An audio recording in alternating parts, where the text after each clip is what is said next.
Jeg har lige fået lavet mig sådan en lille beslag her, som skal holde benzinfiltrene her. Jeg kan ikke rigtig sætte den fast i tanken, så jeg har bygget et lille beslag, der kan han sgu herind og sidde. Lige prøve at filme den, når jeg har monteret det. Hvad er der ellers sket? Ja, vi har arbejdet på den til, i nat klokken 2:30 eller 3. Og vi har den ene kompressor op og køre her med rem. Ikke den rigtige rem, men med rem. Og lige lavet noget hurtig olie, så man må ikke køre sådan nogle her uden olie. Så den har lige fået sig en, ja, ikke det rigtige montering, noget hurtigt noget mock-up. Det andet beslag har drillet helt vildt meget. Vi er blevet nødt til at sætte en forstærkning, det hedder det ikke. Vi har været nødt til at forlænge det, hedder det bare, så vi kunne få den hydrauliske pulley på. Det her skal der lige slibes lidt. Og her skal vi så lige have slædet lidt ned. Enten fræst. Vi har let efter en fræser i dag. Det kunne ikke lade sig gøre, det er lørdag. Jeg ved ikke, om vi har en prøver i morgen søndag og tager det med vinkelsliberen, eller vi venter til mandag og får det fræst der. Det ved jeg ikke endnu. Men der var noget alignment, der i hvert fald ikke passer, så jeg håber, at det er det, der skal til for at få til duen. Kom der lige et lille beslag på til dem.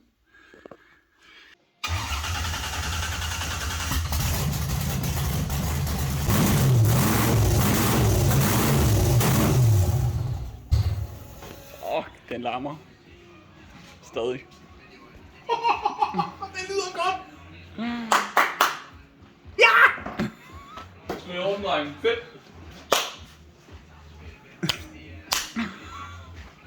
High five.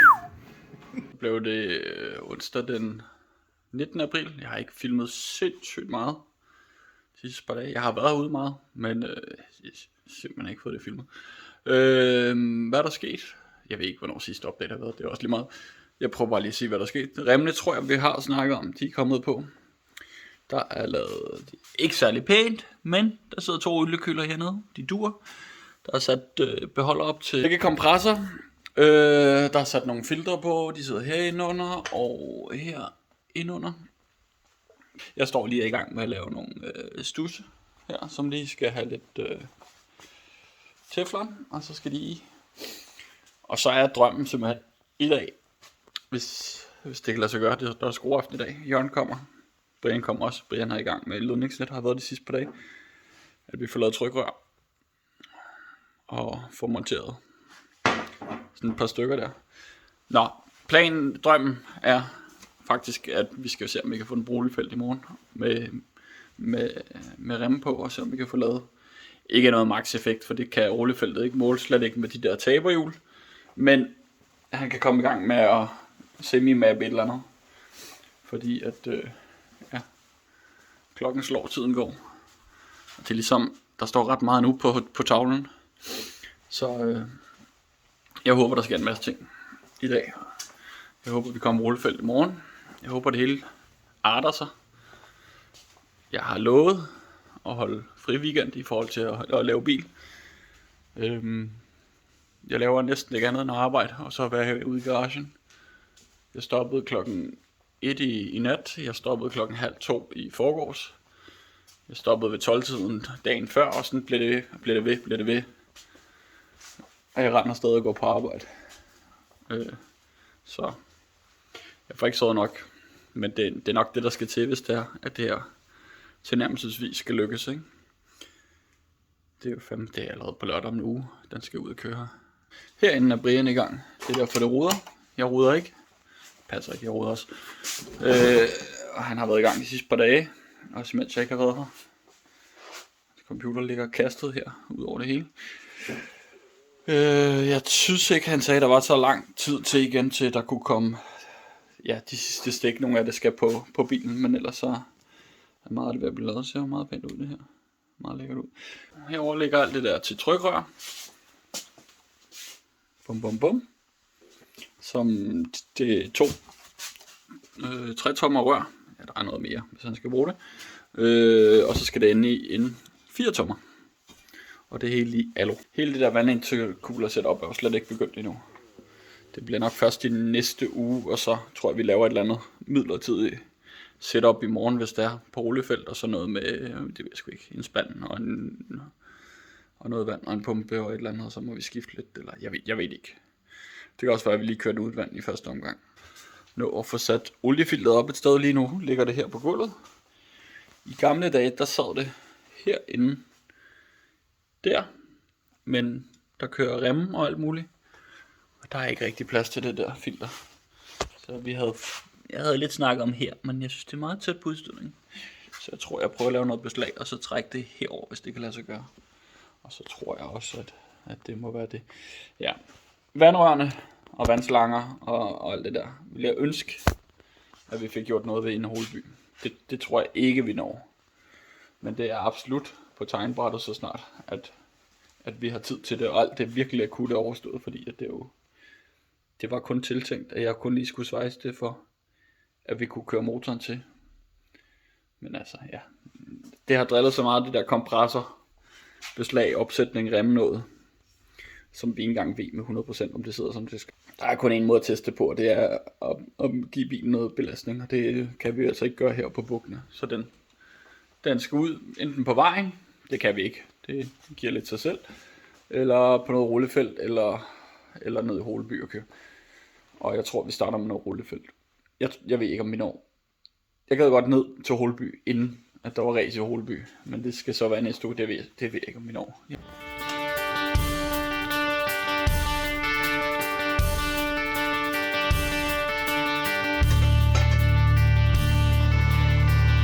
Det ser godt ud.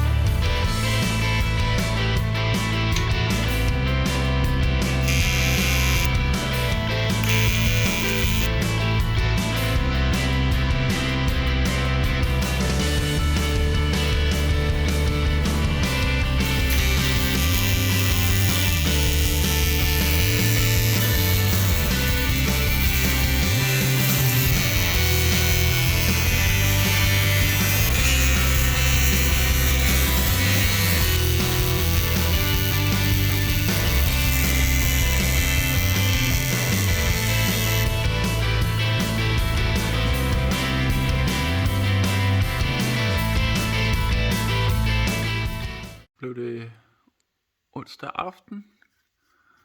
Klokken er 11 om aftenen. Sjov nok. Derfor det var aften. Hold kæft, det er dumt. Jeg er i hvert fald træt.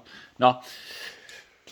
Jørgen har fået lavet trykrør i dag på 3,5 timer fra lidt bøjninger til det her. Det er fuldstændig sindssygt. Det kan laves så hurtigt.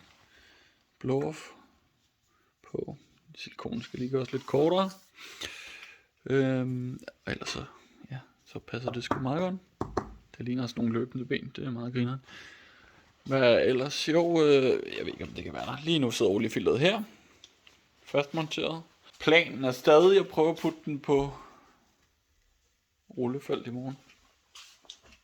Det lyder helt vildt. Men nu må vi se.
til, at den skal ned og køre i Holeby. Vi var på rullefelt med den i går for første gang med trykladning. Og vi havde rigtig mange problemer desværre. Eller ikke mange. Vi havde mange små dumdæk. Der sidder nogle de midlertidige kølerslanger på. Den ene er flækket, og den anden har jeg måske skåret lige lidt for meget af. Og det har gjort, at den ene hoppede af. Den står og drypper lidt. Det kan vi godt leve med på rullefelt, fordi det hele er overvåget, så jeg har jo styr på vandtemperatur og sådan noget. Det skal selvfølgelig laves ind over Holeby. Det duer ikke, vi drypper alt muligt på banen, men på rullefelt kan vi godt leve med, at vi lige drypper lidt vand. Udover det, så havde vi noget cam trigger signal fejl. Så duede den ikke, og sådan lidt. Og så viser sig at desværre, at vi ikke har været opmærksom på ledningen. Så den har jeg været inde og ramme udstødning lige lidt. Og blevet for varm, så de der ledninger, isoleringen omkring. Gummet, jeg ved ikke, hvad det hedder. Jeg er afskyeligt træt. Omkring kablet, som jeg vil mene hed isolering. Jeg kan simpelthen ikke huske, hvad det hedder nu. Det er min hjerne, der står af. Det er også lige meget.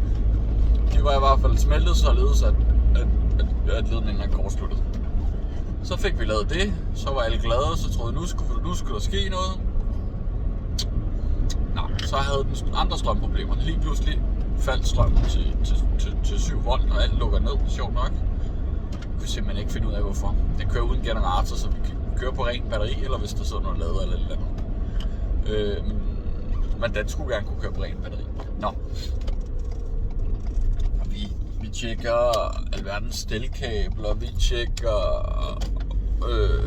plus nede på starteren, for der løber kablet videre fra starteren og op til PDM-boksen.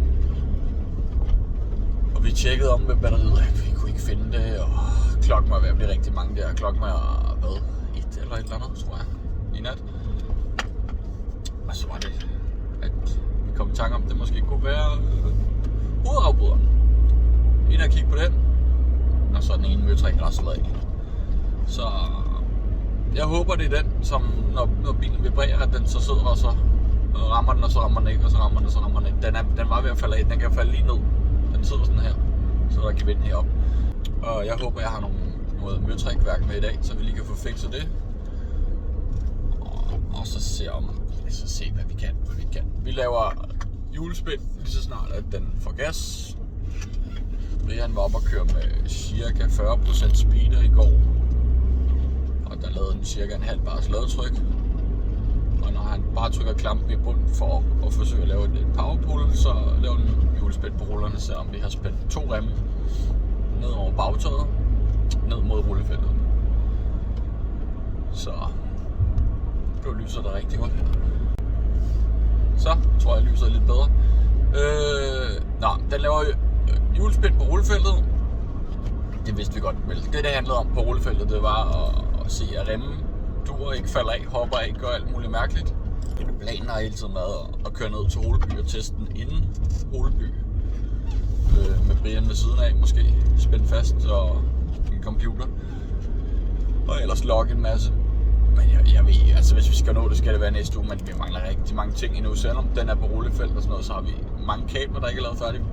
Vi har ikke købt nogen tablet endnu, eller en holder til det, sådan, så vi kan få et instrumentbord. Så hvis man ikke har en computer, så ved man ikke, hvor man kører henne.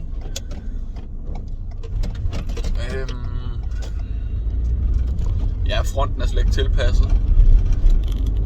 Den skal vi have ned og skåret til. Det håber jeg, at vi får gjort på onsdag eller før. Nå.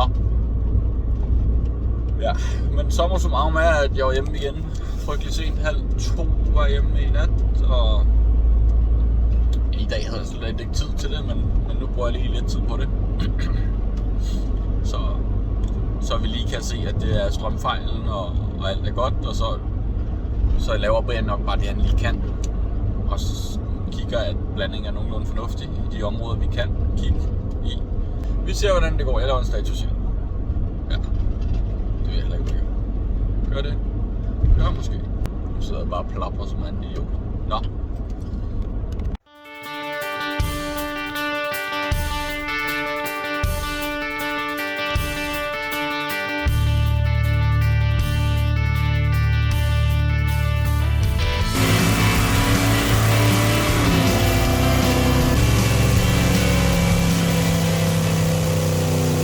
er det blevet tirsdag, og der er onsdag, torsdag, fredag. 3 dage plus i dag. 4 dage tilbage til det er lørdag, og det går løs i Holby. Fronten er kommet ned. Der er sket nogle ting. Jeg har simpelthen ikke... Jeg har som sædvanligt ikke fået filmet det, jeg burde filme, men der sker virkelig meget. Den ligger lige... Her ligger instrumentbordet. Kan vi godt kalde det. En tablet, som skal ind og sidde i... skal lige lave sådan en ordentlig holder til den. Skal ind og sidde der. Hvad sker der ellers? Jo, jeg er i gang med at lave nogle luftfilter. Der og her. Skal jeg selvfølgelig lige skæres til lidt forskelligt. Jeg er ved at sætte rigtige bolde i hernede. De ligger her. Jeg har fået fat i en ny kølerslange. Den gamle revnede på rullefeltet. Den ligger her. Biltemas den bedste. Det er kun midlertidigt. Det er ikke noget jeg vil køre med overhovedet. Men det når jeg ikke at lave. Fordi vi skal have Jørgen på til at svejse noget lækkert noget. Og det, jeg tror bare vi skal koncentrere os om at blive færdige med det vi har. Vandsystemet er så småt i gang. Jørgen er ved at svejse noget stus på tanken. Men vi løb tør for argon, så det har jeg været ude at hente en ny flaske af i går. Står herinde. Tavlen er blevet opdateret. Vi nærmer os et eller andet. Jeg kan overskue. Vi nærmer os et eller andet. Der er noget strøm her endnu. Noget PDM-boks, der skal have den rigtige plus. Vi har noget vand-IC sat op. Kølerslangen, det er bare den, der skal skiftes. Og noget vand på igen. Net på luftfilter vi er i gang med. Der skal skiftes dæk og sætte skærm på. Fronten skal laves. Den er jeg lidt bekymret for, om der er plads til. Olieudluftning har jeg lavet noget midlertidigt. Det rigtige bliver ikke klar før senere hen. Bolde motorophæng, det er jeg i gang med. Ordne ledninger, kabinen, blæ på, bund på. Mange af tingene er nogle hurtige ting. Og mange af tingene er ikke så hurtige. Men vi har heller ikke mange dage tilbage.